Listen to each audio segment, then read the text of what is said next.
무엇을 하느냐가 아니라 왜 하느냐가 중요합니다. 사람들은 보통 무엇에 초점을 맞추다가 왜를 놓치곤 하는데요. 그런데 왜를 놓치면, 이유를 놓치면 모든 것을 놓치는 것이 됩니다. 오늘 말씀은 사사 입다에 대한 이야기입니다. 보통은 입다를 많이들 잘 모르는데요. 사실 성경은 입다를 기드온과 삼손 이야기 다음으로 많은 분량으로 길게 이야기합니다. 그러니 사람들이 기드온과 삼손을 안다면 세 번째로 많은 분량을 차지하는 입다를 마땅히 알아야 하는데, 입다의 경우는 특별한 이야기가 없고 그래서 입다를 많이 잘 모릅니다. 또 해석도 어렵기도 합니다. 그러나 이 입다의 이야기에서 우리는 재미가 아니라 하나님의 경고의 말씀을 들어야 합니다. 입다가 어떤 인물인지 살펴보겠는데요. 1절을 함께 봅니다. 길앗 사람 입다는 큰 용사였으니 기생이 길앗에게서 낳은 아들이었고, 입다가 큰 용사였다라고 말씀합니다. 사실 더 알맞은 번역은 싸움 잘하는 사람이었다일 것입니다. 입다는 기생이 길앗에게서 낳은 아들이다라고 말씀합니다. 길앗이라는 사람이 기생과 만나서 입다를 낳았는데요. 여기에서 기생이 누굴까? 세 가지 가능성을 가지고 있습니다. 첫째는 가나안의 신전에 있는 여성입니다. 그렇다면 그는 가나안 신전에 돈을 기부하는 사람이었다는 뜻입니다. 최악의 경우이지요. 둘째는 기생이 가나안의 평범한 사람인 경우입니다. 여러 정황상 제일 가능성 있게 학자들은 이야기를 합니다. 그렇다면 그는 이방인 기생과 만남을 가져서 두 가지 죄를 범하는 것이 됩니다. 셋째는 이스라엘 여자인 경우입니다. 이스라엘에서는 기생을 금합니다. 이 세 가지 어떤 경우라 할지라도 지금 입다의 아버지인 길앗이 잘못을 해서 말씀을 어기고 불법 가운데에서 이 입다를 임신하게 되고 입다를 낳게 되었다는 것을 볼 수 있습니다. 입다의 아버지가 그랬고 또한 입다의 그 시대가 그랬습니다. 입다는 또한 그 집안에서 버림받은 사람이었는데요. 2절을 같이 읽겠습니다. 길앗 아내도 그의 아들들을 낳았더라. 그 나연의 아들들이 자라매 입다를 쫓아내며 그에게 이르되 너는 다른 여인의 자식이니 우리 아버지의 지혜에서 기업을 잊지 못하리라 한지라. 길앗의 아내도 아들들을 낳았습니다. 아들들은 입다에게 너는 우리 아버지 집에서 기업을 잊지 못하리라 라고 말합니다. 기생을 통해 낳은 아들에게 재산을 주지 않으려는 마음인데요. 그것은 불법입니다. 진짜 그렇게 하려면 타당한 이유가 있어야 하고 재판을 통해서 그렇게 해야 하는데 그렇게 한 것으로 보이지 않습니다. 이것은 말씀을 어긴 것입니다. 결국 입다는 그들의 형제를 떠나서 국경선 근처로 피신합니다. 3절을 함께 읽겠습니다. 이에 입다가 그의 형제들을 피하여 돕 땅에 거주하며 잡류가 그에게로 모여와서 그와 함께 출입하였더라.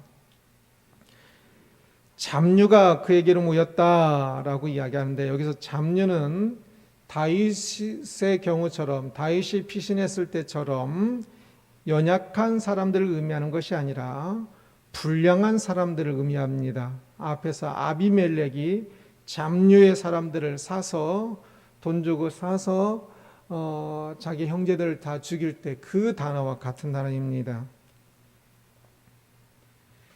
입다는 국경선 근처 광야에서 깽단의 두목으로 살았던 것으로 보입니다. 그가 깽단의 두목이 되어서 길 가는 사람들의 것을 빼앗으면서 살았는데, 그가 그렇게 나쁜 사람이 된 것은 그의 아버지와 배다른 형제들의 목이 컸습니다.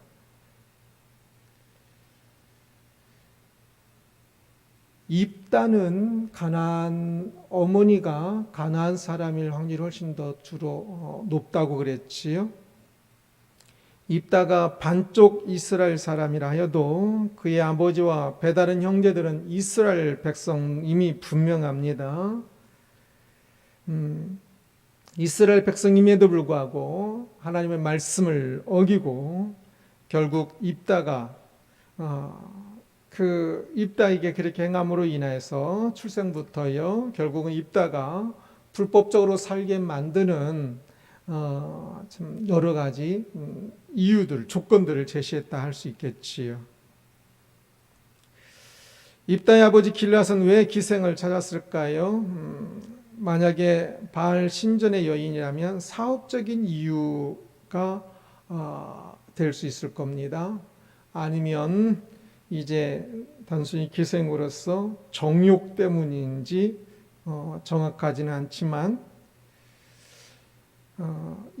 길앗이 입다를 낳게 됐을 그때는 나라가 화평 가운데 있을 때였습니다.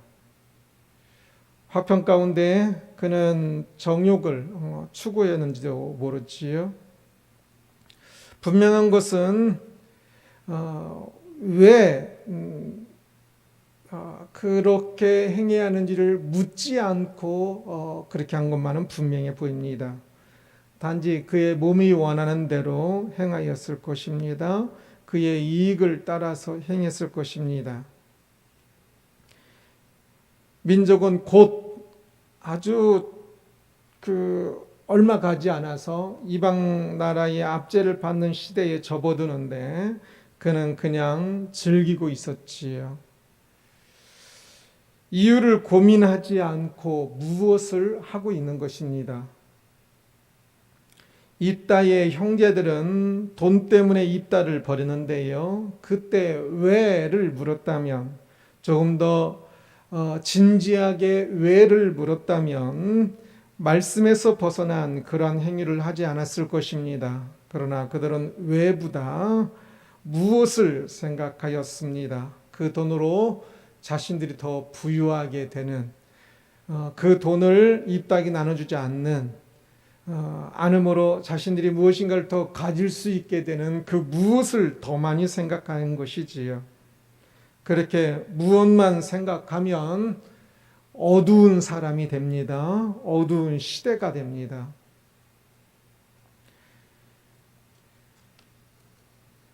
입다는 배신감을 느꼈을 것입니다. 그의 집안 사람들과 이스라엘의 배신감을 느꼈을 것입니다. 그가 반쪽 가나안이라면 그는 이스라엘 민족 자체에도 배신감을 느꼈을 것입니다. 그는 깽단 두목이 되었다 그랬지요. 그런데 왜 깽단 두목이 되어야 하는지를 또한 진지하게는 생각하지 않고 단순히 함과 먹고 살기 위해 그러한 것으로 보입니다.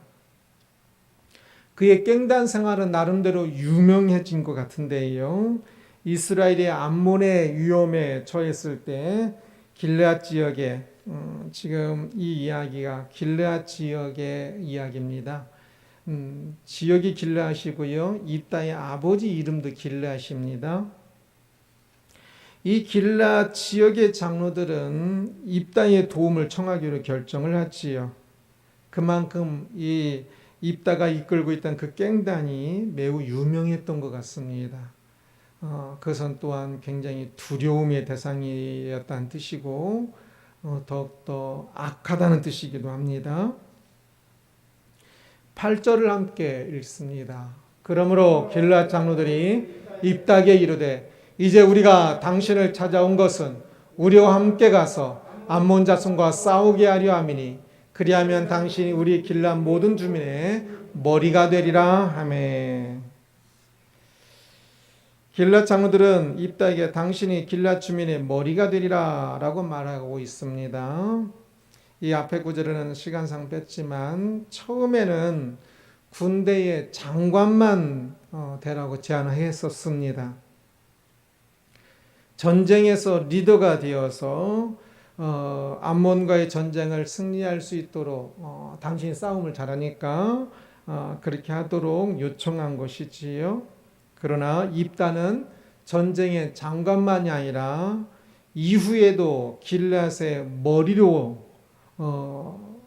될 수 있도록 받아주면 싸우겠다고 이야기합니다. 그래서 장관만이 아니라 머리로도 받아주어야 내가 장관이 되어서 암몬 사람들과 싸우겠다라고 이야기를 하는 것이지요.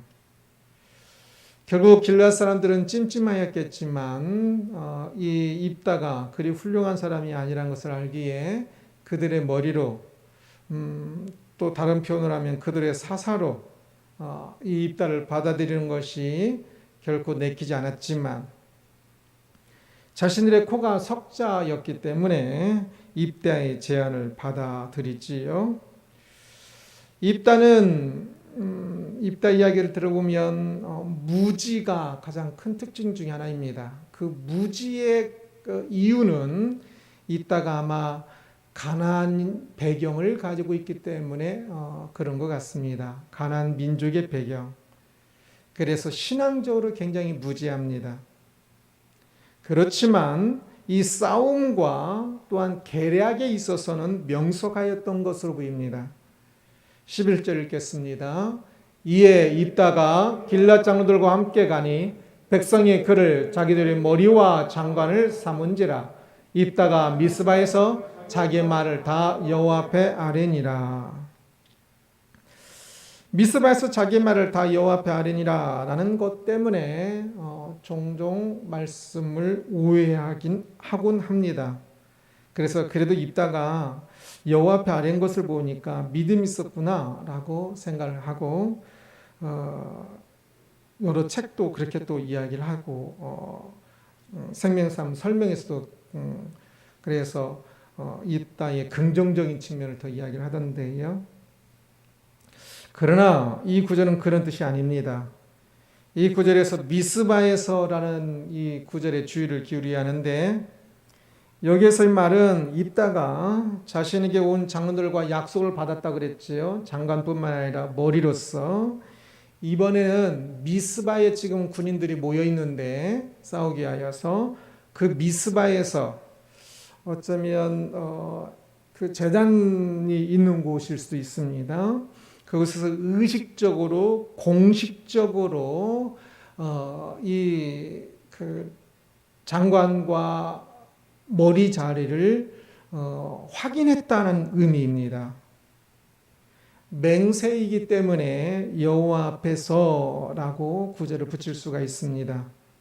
그래도 이스라엘의 국교가 기독교이기 때문에 국교가 여호와 하나님을 믿는 것이기 때문에 여호와 앞에서 그렇게 서로 언약을 맺는 거지요. 약속을 함으로 공식적인, 의식적이고 공식적인 약속이 되는 것입니다. 그래서 여호와 앞에서 했다는 뜻은 신앙을 의미하기보다는 약속의 확인을 의미하는 것입니다. 사람들은 입다가 사사이기 때문에 긍정적으로 해석하곤 하는데 그러나 사실 입다의 경우 거의 모든 부분들이 부정적입니다. 사사 중에 하나님의 부름을 받지 않고 사람들이 세워서 사사가 된 경우는 입다가 처음입니다. 입다는 사사가 되었기 때문에 사사라는 공식 명칭을 사용한 것은 아니지만 사사기에서 사사는 계속적으로 동사를 편의상 명사 사사로 바꾸는 것들인데요. 하여튼 그렇게 이스라엘 조금 더 판단해주기도 하는 그러한 역할들을 어떤 사람은 이제 조금 더 통치 개념으로, 어떤 사람은 조금 더 구원의 개념으로 사사마다 조금 다르긴 하지만요. 여하튼 입다가 사사가 되므로 무엇이라는 측면에 있어서는 아주 훌륭한 것을 이루었지요. 그러나 사사가 되면서 왜 사사가 되어야 하는지를 입다가 생각하였을까요? 왜가 있다면 어떤 왜일까요? 지금까지 사사들은 이스라엘 백성들을 구원하기 위하여서 있었습니다. 하나님의 부름을 받아 이스라엘을 외세의 침략으로부터 구원하였지요. 그래서 아비멜렉 같은 경우는 외세의 침략으로부터 구원한 것이 아니기 때문에 아예 사사 속에 이름을 집어넣지도 않습니다. 입다는 보통 사사의 이름 속에 이름을 집어넣는데요. 여하튼 그는 암몬으로부터 이스라엘을 구원하기 했기 때문에 그렇습니다. 그러나 그가 사사가 되는 과정이 하나님의 부름이 아니라 사람의 부름이었습니다. 그리고 그가 사사가 된 이유가 이스라엘을 구원하기 위해서가 아니라 자신이 머리가 되기 위해서 사사가 되었습니다. 길르앗 지역의 머리. 입다를 세운 길르앗의 장로들도 문제가 많습니다. 그들도 무엇을 생각하였습니다. 그래서 암몬으로부터의 구원이라는 그것을 생각하였는데요. 그러나 왜를 진지하게 생각하지 않았습니다. 그래서 하나님의 구원이 아닌 구원은 구원이 아닌데 그들은 하나님의 백성으로서 왜를 생각하지 않고 단순히 무엇만을 생각하면서 하나님께서 그들에게 거절하셨음에도 불구하고 이제 그 요청을 입다에게 가서 입다를 불러내는 것입니다. 결국 그들은 암몬의 공격으로부터 구원을 받기는 하는데요. 사실 그것은 하나님의 긍휼하심 때문이었습니다. 이 앞부분을 보면 회개의 최전선에 서서 기도하는 회개하는 이들이 있었기 때문에 그렇습니다. 입다가 잘했기 때문이 아닙니다. 입다는 아마 이제 암몬으로부터 이스라엘 구원하긴 하였지만 입다가 그 전쟁에서 암몬 군사의 수를 죽인 그 숫자보다 이후에 에브라임 지파 사람들 죽인 숫자가 아마 훨씬 더 많았을 겁니다. 에브라임 사람들을 42,000명이나 죽입니다. 길르앗의 장로들이 무엇만 생각하다가 결국은 빚은 참사입니다. 암몬으로부터 구원한 것 같은데 실제는 이스라엘 백성들을 더 많이 죽이기만 한 겁니다. 사사 입다는 가장 영광스러운 자리에서 가장 참혹한 열매를 맺었습니다. 무엇에는 성공하였죠. 사사가 되었으니까. 그러나 왜에서 실패했습니다. 왜에서 실패하면 참혹합니다. 특별히 신앙인은 더욱더 그러합니다. 무엇이 된 것이 복이 아니라 오히려 화가 됩니다. 그 무엇이 되지 않은 것만 더 못하게 됩니다. 무엇 아니면 아니고 왜라는 제목으로 말씀을 보았습니다. 사사 입다가 어려운 상황에서도 입신양명하는 것을 보았지요. 자신의 뜻을 확립하고 이름을 드날린다. 입신양명입니다. 그러나 그가 뜻을 세움에 있어서 무엇이 되는 것에는 뜻을 세웠지만 그 무엇이 왜 되어야 하는지에 대해서는 뜻을 제대로 세우지 못함으로 말미암아 결국은 이름을 날리긴 했는데 안 좋은 이름을 날리게 됩니다.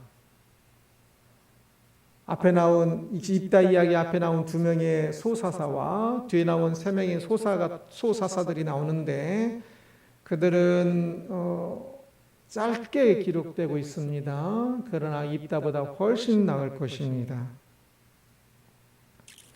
사람들은 무엇이 되고자 꿈을 가지고 있습니다. 그 과정이 입다의 배경과 흡사합니다. 무엇이 되고자 하여서 신앙을 회개하고 다른 사람을 희생시키면서 무엇이 되는 것에만 집중합니다. 그런 의미에서 입다는 희생양이기도 하지요. 오늘날 국회의원이 되고 의사가 되고 화려한 직업과 유명한 사람이 되고자 합니다. 많은 조금 더 그래도 안정적인 직업을 갖고 살고자 하고 경제적으로 채워지는 그 직장을 가지고자 합니다. 처음에는 좋은 의도를 가지고 그렇게 하겠지요. 그러나 그 과정 중에 왜는 밀리고 무엇이 중점이 되어서 결국 그것을 위해 모든 왜를 희생시키는 것을 너무 많이 봅니다.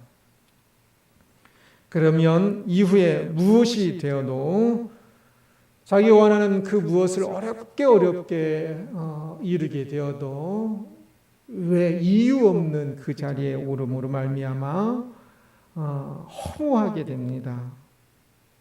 수많은 기독교 국회의원이 있고 의사가 있고 수많은 부자들이 기독교 부자들이 있으나 그들이 그렇게 만족하고 그들이 그렇게 기독교 하나님께 영광을 돌리고 그들이 그렇게 그 뜻한 바를 이뤘다는 말은 거의 들어본 적이 없습니다. 주일에 예배하지 않으면서 의사가 되면 무슨 의미가 있을까요?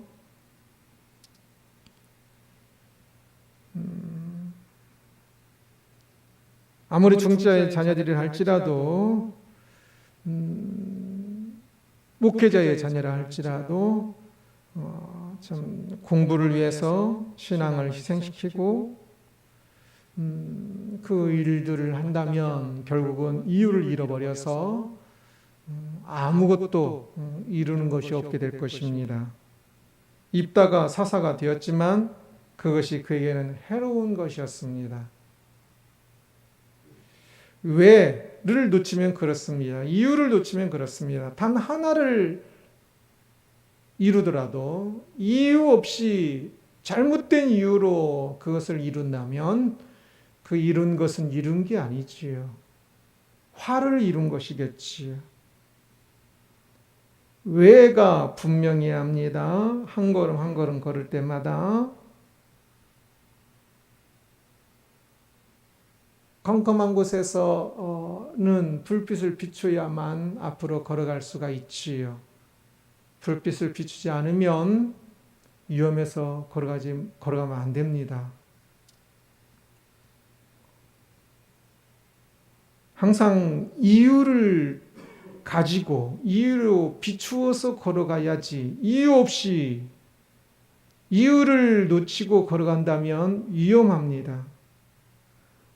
우리는 오직 하나님께 영광이 되어야 합니다. 하나님께 영광이 되지 않는 발걸음은 그 무엇은 아무 의미 없습니다. 아니 해롭습니다. 자신 안에 하나님 앞에서 분명한 소명으로 분명한 이유를 가지고 무엇을 이루어야 하는 것이지 그렇지 않으면 아무 의미가 없는 것이지요. 이유가 앞서지 아니하고 이유가 중심이 되지 못하면 그 무엇은 이유를 삼키고 그 사람을 삼킬 것입니다. 그래서 괴물이 될 것입니다. 오직 하나님께 영광이라는 이유를 결코 놓치지 말아야 합니다. 하루를 살 때도, 한 시간을 살 때도, 내가 지금 밥 먹어야 하는 이유, 내가 지금 걸어가야 하는 이유, 내가 지금 이것을 해야 하는 이유를 항상 점검하면서 내가 지금 이것을 분명히 하나님께 영광 돌리기 위하여 이 일을 하고 있다는 확신 가운데 살아야 하고